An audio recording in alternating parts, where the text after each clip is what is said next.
itself, usually in the West, takes the form of some sort of enhanced sexual practices, and that's often known as neo-tantra. But there are people who are offering different types of tantra as well, and I think you could find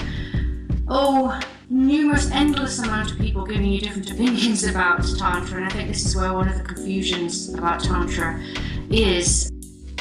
One of the benefits of tantra is learning how to circulate your sexual energy. And better sex life, well, that makes everybody happy as well. So definitely a more joyful existence and a way of being in the world that feels more peaceful and more comfortable. I suppose if you were having a sexual experience like I was with my beloved, the Kundalini is awoken in some way, and the Kundalini being the latent life force energy that we have in the body. And when that is awoken, it wants to rise up the body. And I've had the experience of that rising up the body and coming into my heart, and my heart has been blasted open and having experiences of being at one with everything. My understanding of Tantra, for instance, is that's the aim of Tantra, is to find oneness with all that is. So that's a common Tantric experience that I had spontaneously.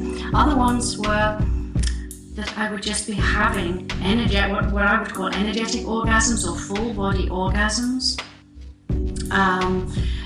just from using my breath. Sexual energy moving around in new ways. No, it's not just about sex, but you can't take the sex out of life either. Any path that involves spiritual self-development, like Tantra, will bring up those things that stand in the way of our true expression, and those might be called blocks or issues or belief systems. And they stand in the way of our energy flowing. So the whole idea of Tantra is to allow our energy to flow naturally around the body. And that energy has its own innate intelligence. A discipline that involves freeing up feelings and freeing up the sexual energy is going to bring up that which has been suppressed and repressed. And so therefore, sex does appear to be top of the agenda for a lot of people. Sex is used for everything except for sex.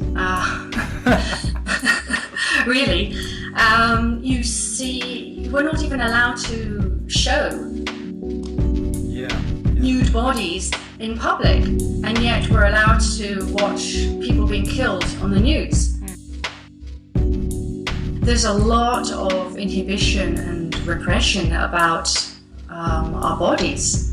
And if we can't be okay with our bodies, then we're not going to be okay with our sexuality. So I think you will always see a lot about sex because it has to come out somehow.